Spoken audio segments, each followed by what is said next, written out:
Juízes, capítulo 3. Estas, pois, são as nações que o Senhor deixou ficar, para por elas provar a Israel, a saber, a todos os que não sabiam de todas as guerras de Canaã. Isso tão somente, para que as gerações dos filhos de Israel, delas soubessem, para lhes ensinar a guerra, pelo menos as gerações que, dantes, não sabiam disso, 5 príncipes dos filisteus, e todos os cananeus, e sidônios, e heveus, que habitavam nas montanhas do Líbano, desde o monte de Baal-Hermon, até a entrada de Amate. Estes, pois, ficaram, para por eles o Senhor provar a Israel, para saber se dariam ouvidos aos seus mandamentos, que tinha ordenado a seus pais, pelo ministério de Moisés. Habitando, pois, os filhos de Israel no meio dos cananeus, e heteus, e amorreus, e ferezeus, e heveus, e jebuseus, tomaram de suas filhas para si por mulheres, e deram aos filhos deles as suas filhas, e serviam a seus deuses. E os filhos de Israel fizeram o que parecia mal aos olhos do Senhor, e se esqueceram do Senhor, seu Deus, e serviram aos Balins, e a Astarote. Então, a ira do Senhor se acendeu contra Israel, e ele os vendeu em mão de Cusã-Risataim, rei da Mesopotâmia. E os filhos de Israel serviram a Cusã-Risataim durante 8 anos. E os filhos de Israel clamaram ao Senhor, e o Senhor levantou aos filhos de Israel um libertador, e os libertou, Otiniel, filho de Kenaz, irmão de Calebe, mais novo do que ele. E veio sobre ele o Espírito do Senhor, e julgou a Israel e saiu a peleja. E o Senhor deu na sua mão a Cusã-Risataim, rei da Síria, e a sua mão prevaleceu contra Cusã-Risataim. Então, a terra sossegou 40 anos, e Otiniel, filho de Kenaz, faleceu. Porém, os filhos de Israel tornaram a fazer o que parecia mal aos olhos do Senhor.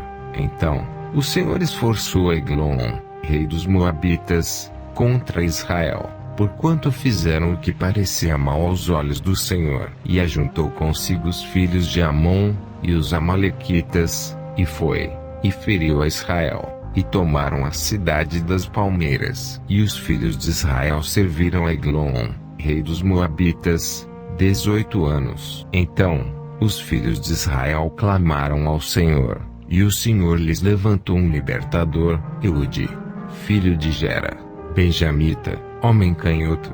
E os filhos de Israel enviaram pela sua mão um presente a Eglon, rei dos Moabitas. E Eude fez uma espada de 2 fios, do comprimento de um côvado, e cingiu-a por debaixo das suas vestes, a sua coxa direita. E levou aquele presente a Eglon, rei dos Moabitas. E era Eglon um homem muito gordo. E sucedeu que, acabando de entregar o presente, despediu a gente que trouxera o presente. Porém, voltou do ponto em que estão as imagens de escultura, ao pé de Gilgal, e disse: Tenho uma palavra secreta para ti, ó rei. Este disse: Cala-te. E todos os que lhe assistiam saíram de diante dele. E Eude entrou num cenáculo fresco, que o rei tinha para si só, onde estava sentado, e disse Eude: Tenho para ti uma palavra de Deus. E levantou-se da cadeira. Então, Eude estendeu a sua mão esquerda, e lançou mão da espada, da sua coxa direita, e lhe cravou no ventre, de tal maneira que entrou até a empunhadura após a folha, e a gordura encerrou a folha, porque não tirou a espada do ventre, e saiu-lhe o excremento. Então, Eude saiu à sala, e cerrou sobre ele as portas do cenáculo, e as fechou. E, saindo ele, vieram os seus servos e viram, e eis que as portas do cenáculo estavam fechadas, e disseram: Sem dúvida está cobrindo seus pés, na recâmara do cenáculo fresco. E, esperando até se enfastiarem, eis que não abriam as portas do cenáculo. Então, tomaram a chave e abriram, e eis seu senhor, estendido morto em terra. E Eude escapou enquanto eles se demoraram, porque ele passou